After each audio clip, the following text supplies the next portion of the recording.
നമസ്കാരം, welcome to AJ Endo Talks.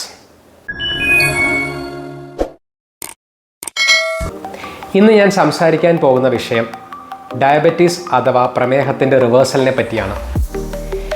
Diabetes അഥവാ പ്രമേഹം എന്ന രോഗനിർണയം നടത്തുമ്പോൾ തന്നെ പലരുടെയും മനസ്സിൽ പല ചോദ്യങ്ങളും പല ആശങ്കകളും ഉണ്ടാകുന്നു. അതിൽ ഒരു പ്രധാനപ്പെട്ട ഒരു ചോദ്യമാണ്, പ്രമേഹം കണ്ടുപിടിച്ചു കഴിഞ്ഞാൽ പലരുടെയും മനസ്സിൽ അത് എനിക്ക് ജീവിതകാലം മുഴുവൻ മരുന്ന് കഴിക്കണോ, ജീവിതകാലം മുഴുവൻ ഇഞ്ചക്ഷൻ എടുക്കണോ എന്നുള്ള ചോദ്യങ്ങളല്ല. അപ്പോൾ ഡയബറ്റീസ് റിവേഴ്സൽ എന്നൊരു കൺസെപ്റ്റ് ഇതിനെ ബേസ് ചെയ്താണ് ഉണ്ടായത് തന്നെ. എന്നോട് പേഴ്സണലി ഈ ചോദ്യം ചോദിക്കുകയാണെങ്കിൽ എനിക്ക് പറയാനുള്ള ഉത്തരം യെസ്, ഇറ്റ് ഈസ് പോസിബിൾ എന്നാണ്. പക്ഷേ നമ്മൾ എപ്പോഴും ഓരോ ക്രൈറ്റീരിയ പറയുമ്പോൾ നമുക്ക് അതിന് കുറച്ച് ലിമിറ്റേഷൻസ് കാണും, ടേംസ് ആൻഡ് കണ്ടീഷൻസ് കാണും. അത് ഇവിടെയും ആപ്ലിക്കബിൾ ആണ്. അപ്പോൾ ഡയബറ്റീസ് റിവേഴ്സലിനെ പറ്റി പറയുകയാണെങ്കിൽ ഇതൊരു മിഥ്യയാണോ അതോ ഇതിൽ എന്തെങ്കിലും ഒരു യാഥാർത്ഥ്യമുണ്ടോ എന്നൊരു ചോദ്യം നമ്മുടെ എല്ലാവരുടെ മനസ്സിലുണ്ട്. അപ്പോൾ ഇന്ന് ഞാൻ സംസാരിക്കാൻ പോകുന്നത് ഇതിൻ്റെ പിന്നിലെ ശാസ്ത്രത്തെ പറ്റിയും എന്തൊക്കെ ക്രൈറ്റീരിയ വന്നാലാണ് നമുക്ക് റിവേഴ്സൽ എന്ന് പറയാവുന്നതിനെ പറ്റിയും ആർക്കൊക്കെയാണ് ഇതുകൊണ്ട് ബെനിഫിറ്റ് ഉണ്ടാകുന്നതെന്ന കാര്യത്തെപ്പറ്റിയും ഇതിന് വേണ്ട സ്ട്രാറ്റജീസ് എന്താണെന്നുള്ളതും ഇത് സസ്റ്റൈനബിൾ ആണോ അതോ ലോങ് ടേമിൽ ഇത് പോസിബിൾ ആണോ എന്ന കാര്യത്തെപ്പറ്റിയുമാണ്.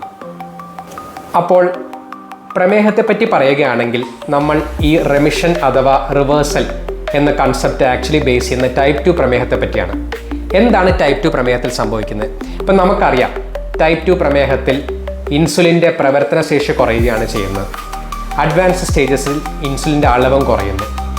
ഇൻസുലിൻ്റെ പ്രവർത്തനശേഷി കുറയുന്നത് കൊണ്ട് തന്നെ ഇൻസുലിന് ഗ്ലൂക്കോസ് കോശങ്ങളിൽ എത്തിക്കാൻ സാധിക്കുന്നില്ല. അതിൻ്റെ ഭാഗമായി രക്തത്തിലെ ഗ്ലൂക്കോസിൻ്റെ അളവ് കൂടിക്കൂടി വരുന്നു. അപ്പോൾ ഇൻസുലിൻ റെസിസ്റ്റൻസ് അഥവാ ഇൻസുലിൻ പ്രതിരോധമാണ് ഇതിന് പ്രധാനമായ ഒരു കാരണമായി കരുതുന്നത്. റെമിഷൻ്റെ ശാസ്ത്രത്തിലേക്ക് അടുക്കുന്നതിന് മുമ്പ് നമുക്ക് മനസ്സിലാക്കേണ്ട ഒരു കാര്യം എങ്ങനെയാണ് ടൈപ്പ് 2 പ്രമേഹം പ്രോഗ്രസ് ചെയ്യുന്നു എന്നുള്ളതാണ്. നമുക്ക് പ്രധാനമായും 4 സ്റ്റേജസ് ആയിട്ട് പറയാം. ടൈപ്പ് 2 പ്രമേഹം ഡെവലപ്പ് ചെയ്യുന്നതിന് മുമ്പ് ഒരു നോർമൽ സ്റ്റേറ്റിൽ നമ്മൾ നോക്കുകയാണെങ്കിൽ ഇൻസുലിൻ സെൻസിറ്റിവിറ്റിയും ഇൻസുലിൻ സെക്രീഷനും എല്ലാം നോർമലായി നിൽക്കുന്നു. അതിൻ്റെ ഭാഗമായിട്ട് ഗ്ലൂക്കോസ് ലെവലും രക്തത്തിലെ നോർമലായി നിൽക്കുന്നു. അതിനുശേഷം അടുത്ത സ്റ്റേജ്, അതായത് ഇംപേർഡ് ഗ്ലൂക്കോസ് ടോളറൻസ് അഥവാ പ്രീ ഡയബറ്റീസ് ഡെവലപ്പ് ചെയ്യുമ്പോൾ ഇൻസുലിൻ സെൻസിറ്റിവിറ്റി കുറഞ്ഞു വരുന്നു. അപ്പോൾ നമുക്ക് കാണാം, ഈ ചുവന്ന വരെ സൂചിപ്പിക്കുന്നത് ഇൻസുലിൻ റെസിസ്റ്റൻസ് ആണ്. അത് പതുക്കെ കൂടിയും വരുന്നുണ്ട്. അപ്പോൾ ഇൻസുലിൻ സെൻസിറ്റിവിറ്റി കുറയുന്നു, ഇൻസുലിൻ റെസിസ്റ്റൻസ് കൂടുന്നു. ഈ ഒരു സ്റ്റേജിലാണ് നമുക്ക് റെമിഷൻ അഥവാ റിവേഴ്സൽ എന്ന കൺസെപ്റ്റ് മെയിൻലി ആപ്ലിക്കബിളായി വരുന്നത്. അതോടൊപ്പം നമ്മൾ നോക്കുകയാണെങ്കിൽ ഇൻസുലിൻ്റെ സെക്രീഷൻ ഇവിടെ കൂടി വരുന്നതായി കാണാം. അതായത് ഹൈപ്പർ ഇൻസുലിനീമിയ ഉണ്ടാകുന്നു.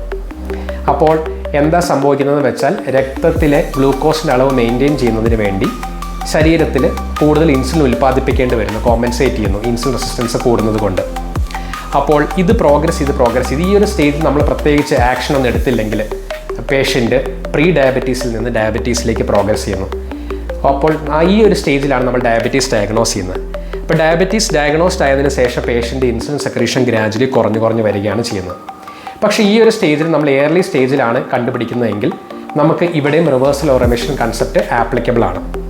പിന്നെ നമ്മൾ നോക്കുമ്പോൾ കാണാം, കുറച്ച് കഴിയുമ്പോൾ ഇൻസുലിൻ സെക്രീഷൻ തീർത്തും ഇല്ലാതാകുന്നു, ഇൻസുലിൻ റെസിസ്റ്റൻസ് മാക്സിമം ലെവലിലാവുന്നു. ഈ ഒരു സ്റ്റേജിലാകുമ്പോൾ പേഷ്യൻറ്റിന് പതുക്കെ രക്തത്തിലെ ഗ്ലൂക്കോസിൻ്റെ അളവ് ക്രമാതീതമായി വർദ്ധിക്കുന്നു. അതിൻ്റെ ഭാഗമായി സങ്കീർണതകൾ ഉണ്ടാകുന്നു. ബീറ്റാ സെല്ല് പൂർണ്ണമായി നിലയ്ക്കുന്നു, അതായത് ഇൻസുലിൻ ഉൽപ്പാദനം പൂർണ്ണമായി നിലയ്ക്കുന്നു. അപ്പോൾ കോംപ്ലിക്കേഷൻസ് വന്നു കഴിഞ്ഞാൽ ഇൻസുലിൻ റെമിഷൻ അഥവാ റിവേഴ്സൽ പോസിബിൾ അല്ല. അപ്പോൾ എന്താണ് ഡയബറ്റീസ് റെമിഷൻ അഥവാ റിവേഴ്സൽ എന്ന് പറഞ്ഞാൽ? അപ്പോൾ ഇതിനൊരു ക്രൈറ്റീരിയ ഉണ്ട്. നമ്മൾ രക്തത്തിലെ ഗ്ലൂക്കോസിൻ്റെ അളവ് നോക്കി ഡയബറ്റീസ് നിർണ്ണയിക്കുന്നത് പോലെ തന്നെ റിവേഴ്സൽ എന്ന് പറയുന്നതിനും അമേരിക്കൻ ഡയബറ്റിക് അസോസിയേഷനും അതുപോലെ പല സൊസൈറ്റീസും സജസ്റ്റ് ചെയ്തൊരു ഗൈഡ് ലൈൻ ഉണ്ട്. ആദ്യമായി നമ്മൾ പറയുന്നത് രക്തത്തിലെ HbA1c അളവ് 6.5 താഴെ നിൽക്കണമെന്നുള്ളതാണ്. അതുപോലെ തന്നെ ഫാസ്റ്റിംഗ് പ്ലാസ്മ ഗ്ലൂക്കോസിൻ്റെ അളവ് 126 താഴെ നിൽക്കണം.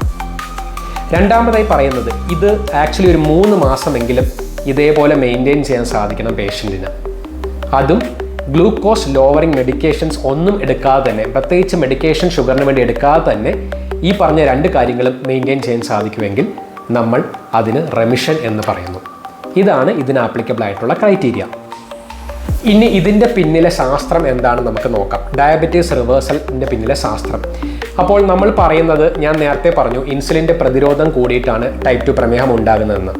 അപ്പോൾ ഇൻസുലിൻ പ്രതിരോധം കൂടുന്നതിനുള്ള പ്രധാന ഒരു കാരണം അമിതവണ്ണം അഥവാ പൊണ്ണത്തടിയാണ്. അമിതവണ്ണം അഥവാ പൊണ്ണത്തടി ഉള്ളവരിൽ ഇൻസുലിൻ്റെ പ്രതിരോധം കൂടിക്കൂടി വരുന്നു. അതോടൊപ്പം തന്നെ ഒരു ഹൈപ്പോത്തസിസ് അനുസരിച്ച് പറയുകയാണെങ്കിൽ അമിതവണ്ണം അഥവാ പൊണ്ണത്തടി ഉള്ള ആളുകളിൽ നമ്മുടെ ഈ വയറിലും അതുപോലെ തന്നെ സബ്ക്യൂട്ടീനിയസ് ടിഷ്യൂയിലും ഫാറ്റ് കൂടുന്നതോടൊപ്പം തന്നെ നമ്മുടെ വിസറൽ ഓർഗൻസിലും ഫാറ്റ് ഡെപ്പോസിറ്റ് ചെയ്യുന്നു. പ്രധാനമായും പറയുകയാണെങ്കിൽ ലിവറിൽ ഫാറ്റ് ഡെപ്പോസിറ്റ് ചെയ്യും. നമുക്ക് പലർക്കും അറിയാം, പലരുടെയും അൾട്രാസൗണ്ട് അബ്ഡോമിൻ എടുക്കുമ്പോൾ ഫാറ്റ് ലിവർ എന്ന് കാണാം. അതായത് ലിവറിൽ ഫാറ്റ് ഡെപ്പോസിഷൻ വരുന്നു. അതിനുശേഷം അതുപോലെ തന്നെ വളരെ പ്രധാനപ്പെട്ട ഒരു ഫാറ്റ് ഡെപ്പോസിഷൻ നടക്കുന്ന ഒരു സ്ഥലമാണ് പാൻക്രിയാസ്. പാൻക്രിയാസിലും ഈ ലിവർ ഫാറ്റ് ഡെപ്പോസിഷൻ അമിതമായി വരുമ്പോൾ കുറച്ച് ഫാറ്റ് പാൻക്രിയാസിലും ഡെപ്പോസിറ്റ് ചെയ്യുന്നതായിരുന്നായി കാണുന്നു. പാൻക്രിയാസിൽ ഫാറ്റ് ഡെപ്പോസിഷൻ കൂടിയാൽ എന്ത് സംഭവിക്കുന്നു? ഇൻസുലിൻ സെക്രീഷൻ കുറയുന്നു, ഇൻസുലിൻ സെൻസിറ്റിവിറ്റി കുറയുന്നു. അതിൻ്റെ ഭാഗമായി രോഗിക്ക് പ്രമേഹം ഉണ്ടാകുന്നു. അപ്പോൾ ഈ ഫാറ്റ് ഡെപ്പോസിഷൻ ലിവറിലും അതുപോലെ തന്നെ പാൻക്രിയാസിലുമുള്ളൊരു ഫാറ്റ് ഡെപ്പോസിഷനാണ് ഈ ഡയബറ്റീസ് അഥവാ ഇൻസുലിൻ റെസിസ്റ്റൻസ് ഉണ്ടാകുന്നതിൻ്റെ ഒരു പ്രധാന കാരണമായി കരുതുന്നത്. അപ്പോൾ ഡയബറ്റീസ് റിവേഴ്സലിൽ നമ്മൾ എന്താണ് ഉദ്ദേശിക്കുന്നത്? അപ്പോൾ ഇത് നിങ്ങൾ മനസ്സിലാക്കേണ്ട ഒരു കൺസെപ്റ്റ്, ഇതൊരു പ്രത്യേകിച്ചൊരു ലേഹ്യം കഴിക്കുന്നത് കൊണ്ടോ ഒരു കെമിക്കൽ കഴിക്കുന്നത് കൊണ്ടോ ഒരു സബ്സ്റ്റൻസ് കഴിക്കുന്നത് കൊണ്ടോ ഒന്നും നമുക്ക് ഡയബറ്റീസ് റിവേഴ്സ് ചെയ്യാൻ സാധിക്കത്തില്ല. ഇതിൻ്റെ ഒരു ക്രഞ്ച് എന്ന് പറയുന്നത് വെയിറ്റ് റിഡക്ഷൻ, അതായത് വെയിറ്റ് കുറയ്ക്കുക എന്നൊരു കൺസെപ്റ്റിനെ ബേസ് ചെയ്താണ് ഡയബറ്റീസ് റിവേഴ്സൽ പറയുന്നത്. ഇപ്പോൾ നമുക്ക് കാണാം, ഇവിടെ പേഷ്യൻറ്റിന് നമ്മൾ കാലറി റെസ്ട്രിക്ഷനിലൂടെ വെയിറ്റ് ലോസ് ഉണ്ടാക്കുന്നു. അതിൻ്റെ ഭാഗമായി പേഷ്യൻറ്റിൻ്റെ ലിവറിൽ നിന്നും അതുപോലെ തന്നെ പാൻക്രിയാസിൽ നിന്നും ഫാറ്റ് മാറുന്നു. നമ്മൾ പാൻക്രിയാസിലെയും ലിവറിലെയും പ്രത്യേകിച്ച് പാൻക്രിയാസിലെ ഒരു ഫാറ്റ് റിമൂവ് ചെയ്യുകയാണെങ്കിൽ നമുക്ക് എന്താ സംഭവിക്കുക? ഡയബറ്റീസ് റിവേഴ്സലിലേക്ക് പോകുന്നു എന്നാണ് പറയുന്നത്, അല്ലെങ്കിൽ റെമിഷനിലേക്ക് പോകുന്നു എന്നാണ് പറയുന്നത്. അപ്പോൾ ഇതിന് എത്രത്തോളം വെയിറ്റ് ലോസ് വേണം എന്നുള്ളത് ഒരു ചർച്ചാ വിഷയമാണ്. എന്നാലും പൊതുവേ പറയുകയാണെങ്കിൽ 10 to 15 kg വെയിറ്റ് ലോസ് എങ്കിലും വേണമെന്നാണ് പഠനങ്ങൾ കാണിക്കുന്നത്. നമ്മളൊരു പെർസെൻറ്റേജ് പറയുവാണെങ്കിലും അറൗണ്ട് 10 to 15 തന്നെയാണ് പറയുന്നത്. അങ്ങനെ വരുമ്പോൾ പേഷ്യൻറ്റ് എന്താ സംഭവിക്കുന്നത്? ഇൻസുലിൻ റെസിസ്റ്റൻസ് കുറയുന്നു, ഇൻസുലിൻ സെൻസിറ്റിവിറ്റി കൂടുന്നു, അതുപോലെ പേഷ്യൻറ്റിൻ്റെ ഇൻസുലിൻ സെക്രീഷൻ നോർമലാകുന്നു. ഈ ഒരു കൺസെപ്റ്റിനെ, ഈ ഒരു ശാസ്ത്രത്തെ ബേസ് ചെയ്താണ് നമ്മൾ ഡയബറ്റീസ് റിവേഴ്സൽ പറയുന്നത്. അപ്പോൾ ഇതിന് ഏറ്റവും ഇമ്പോർട്ടൻ്റ് ആയിട്ടുള്ള കാര്യം വെയിറ്റ് റിഡക്ഷൻ എന്നുള്ളതാണ്. ഡയബറ്റീസ് റിവേഴ്സൽ എന്നൊരു കൺസെപ്റ്റ് വന്നത് പല സ്റ്റഡീസിനെയും ബേസ് ചെയ്താണ്. അതിൽ പ്രധാനപ്പെട്ട ഒരു ട്രയൽ പ്രൊഫസർ റോയ് ടൈലറിൻ്റെ ആഭിമുഖ്യത്തിൽ നടത്തിയ ഡയറക്റ്റ് ട്രയൽ അഥവാ ഡയബറ്റീസ് ക്ലിനിക്കൽ റിമിഷൻ ട്രയലിലായിരുന്നു. അപ്പോൾ ഈ സ്റ്റഡിയിലാണ് ആക്ച്വലി അവർ കണ്ടുപിടിച്ചത്, അവരിൽ വെയിറ്റ് ലോസ് ഉള്ള പേഷ്യൻസിൽ റെമിഷൻ, അതായത് 2 years ഈ സ്റ്റഡി പ്രോഗ്രസ് ചെയ്തപ്പോൾ അതിൽ ഒരു 46% പേഷ്യൻസിന് റെമിഷൻ ഉണ്ടായെന്നാണ് പറയുന്നത്. പക്ഷേ ഇതിലും വളരെ പ്രധാനപ്പെട്ട ഒരു കാര്യം, ഇതിൽ more than 15 kg weight loss വന്ന ആൾക്കാരിലാണ് 86% റെമിഷൻ വന്നിരിക്കുന്നത്. അതുപോലെ തന്നെ വെയിറ്റ് ലോസിൻ്റെ ഡിഗ്രി 10 to 15 ആയപ്പോൾ 57 ആയി കുറഞ്ഞു. അതുപോലെ 5 to 10 ആയപ്പോൾ 34 ആയി കുറഞ്ഞു. ലെസ് ദാൻ 5 ആയപ്പോൾ ഓൺലി 7%. അപ്പോൾ വെയിറ്റ് ലോസ് വരുമ്പോൾ അതിൻ്റെ ഡിഗ്രിയും വളരെ ഇമ്പോർട്ടൻ്റ് ആണ്. നമ്മൾ പറയുവാണെങ്കിൽ ഒരു 10 to 15 അല്ലെങ്കിൽ മോർ ദാൻ 15% വെയിറ്റ് ലോസ് അല്ലെങ്കിൽ 15 kg വെയിറ്റ് ലോസ് വന്ന ആളുകളിലാണ് റെമിഷൻ വന്നിരിക്കുന്നത്. അത് വളരെ ഇമ്പോർട്ടൻ്റ് ആയ ഒരു പോയിൻ്റാണ്. സ്ട്രാറ്റജീസ് ആണ് ഡയബറ്റീസ് റിവേഴ്സൽ. അപ്പോൾ നമുക്ക് മനസ്സിലായി വെയിറ്റ് റിഡക്ഷൻ ആണ് ഏറ്റവും പ്രധാനപ്പെട്ട ഒരു കാര്യം. അപ്പോൾ ആർക്കൊക്കെയാണ് ഡയബറ്റീസ് റെമിഷൻ പോസിബിൾ? എല്ലാ ഡയബറ്റീസ് പേഷ്യൻസിന് പറ്റുമോ? ടൈപ്പ് 2 പ്രമേഹത്തിലാണ് നമ്മൾ ഡയബറ്റീസ് റെമിഷനെ കുറിച്ച് കൂടുതലായി പറയുന്നത്.